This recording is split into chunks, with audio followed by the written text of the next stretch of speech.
जय Hind, welcome back to the channel. जय माँ सरस्वती, जय माँ विंध्यवासिनी, जय माँ लक्ष्मी माता। तो आज के दिन की शुरुआत मूल विधि का श्री गणेश करते हैं। मूल विधि में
तो आज के दिन की शुरुआत करते हैं।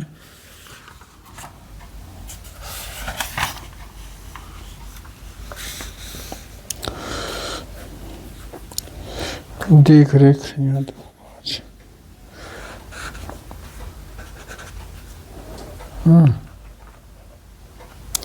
तो आज हम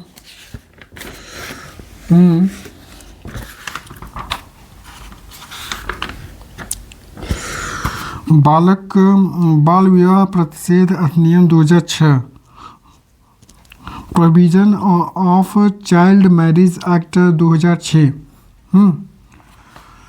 इसमें बाल विवाह को रोकना है। इसमें जितने भी इस अधिनियम का नाम बाल विवाह प्रतिषेध अधिनियम 2006 provision of child marriage act 2006 अधिनियम का प्रस्ताव पूरे भारत में है। यह अधिनियम भारत के बाहर समस्त भारतीय नागरिकों पर भी लागू होता है। अधिनियम को राष्ट्रपति की स्वीकृति 10 जनवरी 2007 को मिली थी। 10 जनवरी 2007 को मिली थी और 1 नवंबर 2007 से प्रवर्तन में है। अधिनियम का उद्देश्य बाल विवाह का प्रतिषेध करना तथा उसमें संबंधित तथा उसको इंसिडेंटल मामले को प्रबंध हेतु अधिनियमित है। अधिनियम के अधीन महत्वपूर्ण परिभाषाएं: बालक चाइल्ड बालक का तात्पर्य ऐसे व्यक्ति से है जो यदि पुरुष है तो 21 साल और महिला है तो 18 साल पूर्ण की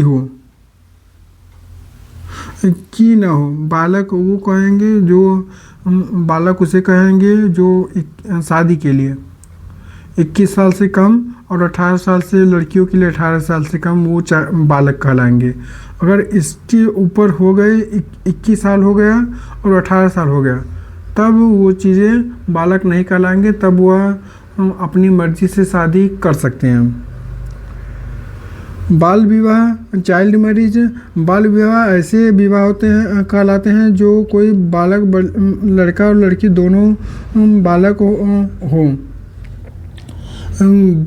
बाल विवाह प्रतिषेध अधिनियम चाइल्ड मैरिज प्रोविजन ऑफिसर अधिकारी इस अधिनियम के द्वारा नियुक्त किया गया बाल विवाह प्रतिषेध अधिकारी से है जिला न्यायालय, डिस्ट्रिक्ट कोर्ट। जिला न्यायालय के तात्पर्य यह है कि कुटुंब न्यायालय का प्रधान सिविल न्यायालय से है। कोई बाल विवाह चाहे अधिनियम के पूर्व का हो चाहे पश्चात का हो, पक्षकारों के विकल्प पर शून्य करड़ी होगा। ऐसा पक्षकार जो विवाह के समय बालक था, धारा 3 के अनुसार। यदि याचिका दाखिल के समय याची अवयस्क है तो याचिका उसके संरक्षण या न्याय मित्र या फिर बाल विवाह प्रतिषेध अधिनियम के माध्यम से दाखिल की जाती है। याचिका किसी भी समय किंतु याचिका दाखिल करने वाले बालक और बालिका के वयस्कता प्राप्त करने में के 2 वर्ष पूर्व दाखिल किया जा सकता है। बालक बालिका की महिला पक्ष को भरण पोषण तथा आवास की व्यवस्था की जाती है। भरण पोषण के धन राशि का मासिक या फिर एक मुक्त रकम भुगतान किए जाने का निर्देश किया जा सकता है। बाल विवाह से उत्पन्न हुए संतानों को अभिरक्षा के लिए जिला न्यायालय समुचित आदेश पारित कर सकेगी। जिला न्यायालय विवाह के पक्षकारों तथा उनके माता पिता या फिर संरक्षक द्वारा ऐसे संतान के भरण पोषण की व्यवस्था के लिए समुचित आदेश कर सकता है। बाल विवाह के शून्य घोषित होने के बाद भी संतान की धर्मजता पर कोई प्रभाव नहीं पड़ता है। ऐसे संतान धर्मजता संतान ही माने जाते हैं जो धारा नंबर 6 में है। अधिनियम के अधीन अनुतोष पाने के लिए अधिकारिता रखने वाले जिला न्यायालय के याचिका प्रमुख किया जाता है। अधिकारिता वाला न्यायालय निम्न है। प्रतिवादी या संतान जहाँ निवास करते हैं, जहाँ विवाह अनुष्ठान किया गया हो, जहाँ पक्षकार एक साथ अंतिम बार निवास किया गया था, जहाँ याचिका प्रस्तुत करने के समय याची निवास कर रहा है। बाल विवाह निषेध अधिनियम 2006 के अनुसार एक दाम्पत्य देने के समय जिला अदालत दोनों पक्षों और उनके माता पिता या फिर अभिभावकों को धन, सोना, गहने, उपहार, अन्य मूल्यवान वस्तुओं को लौटाने का आदेश देते हैं। बालक का विवाह करने वाले पुरुष वयस्क के लिए दंड। जो कोई 18 वर्ष से ऊपर आयु का पुरुष वयस्क बाल विवाह का संविदा करता है, वह इतनी अवधि के कठोर कारावास से, जिसकी अवधि 2 वर्ष तक की हो सकती है, जुर्माना को 1 लाख रुपए तक या फिर दोनों से दंडित किया जा सकता है, जो धारा 9 में है। धारा 10 में जो कोई व्यक्ति बाल विवाह को संपन्न तथा संचालित या फिर निर्देश या दुष्प्रेरित करता है तो वह कठोर कारावास 2 वर्ष और या फिर 1 लाख रुपए तक का जुर्माना या फिर दोनों से दंडित किया जाएगा, जो धारा 10 में है। धारा 11 में क्या है?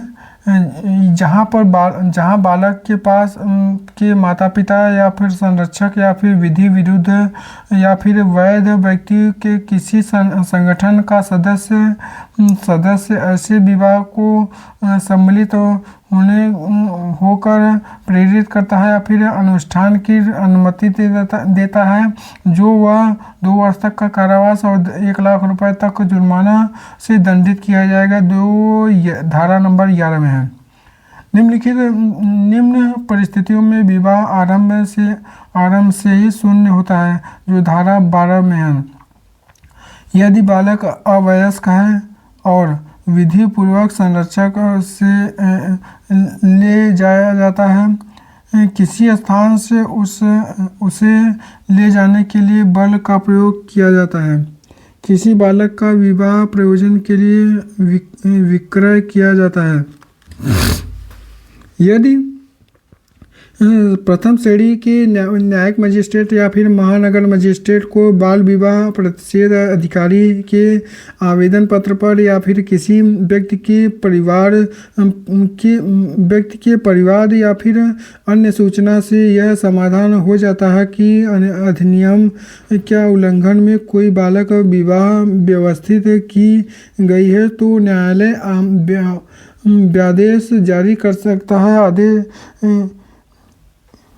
इंजरेक्शन जारी कर सकता है, उसे बाल विवाह को रोक देगा।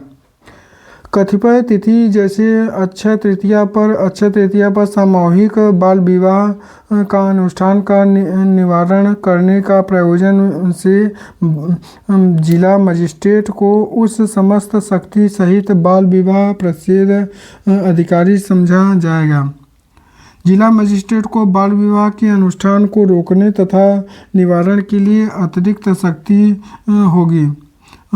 शून्य अपेक्षित बल का प्रयोग कर सकता है। जो कोई व्यावदेश की अवज्ञा करेगा तो उसे 2 वर्ष की अवधि का कारावास और फिर 1 लाख रुपए जुर्माना या फिर दोनों से दंडित किया जाएगा, परंतु स्त्री को कारावास से दंडित नहीं किया जाएगा। व्यादेश इंजुरेक्शन के उल्लंघन में बाल विवाह प्रारंभ से शून्य होगा। धारा 15 में इस अधिनियम के अधीन दंडित अपराध संज्ञेय और अजमानतीय होगा और जमानत भी नहीं किया होगा। राज्य सरकार राज्य के संपूर्ण या उनके किसी भाग में ऐसे अधिकारियों की नियुक्ति करेगा जो बाल विवाह प्रतिषेध अधिकारी के रूप में माना जाएगा।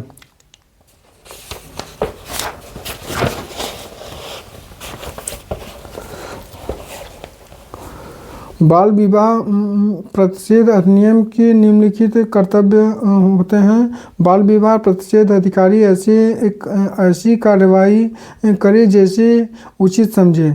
बाल विवाह अनुष्ठान का निवारण करें। प्रभावी अभियोजक के लिए साक्ष्य एकत्र करें। बाल विवाह के बिंदु पर समुदाय को संवेदनशील बनाएं।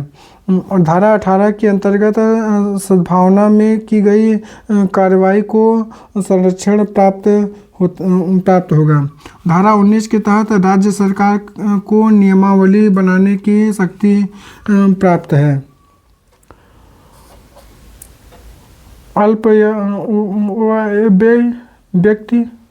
अल्पवय व्यक्ति अधिनियम यूथ पर्सन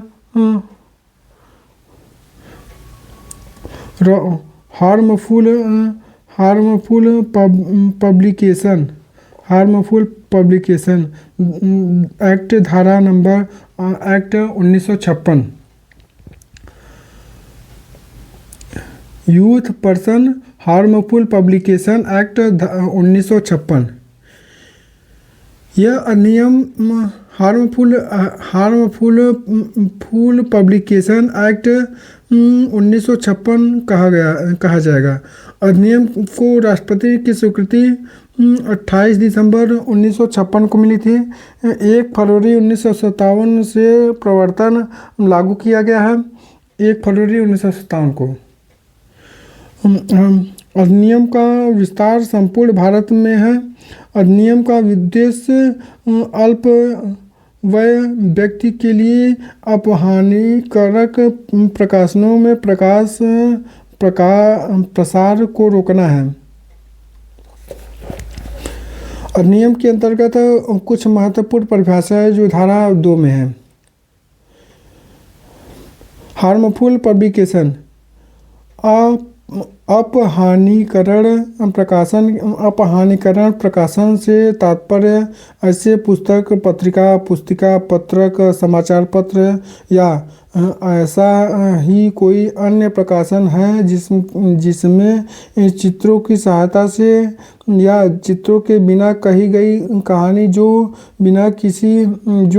किसी अल्पवय व्यक्ति को हाथ में पड़ जाए तो वह कोई अपराध कर सकता है, हिंसा या क्रूरता का कार्य कर सकता है, भयानक प्रकार की घटना कारित कर सकता है। यूथ पर्सन अल्प तात्पर्य है कि 20 वर्ष से कम आयु वाले व्यक्ति हैं। पेनल्टी फॉर सेल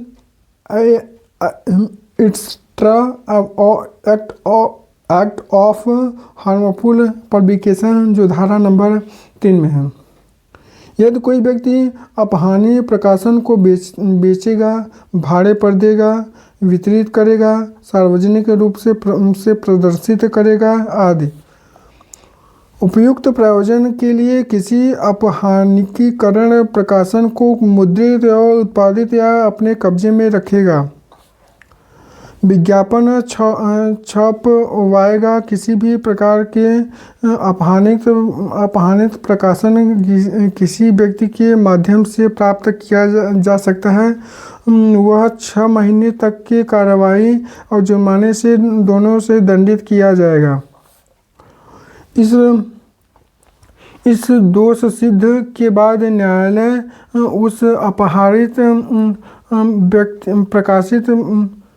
प्रकाश की सभी प्रतियां नष्ट करने का आदेश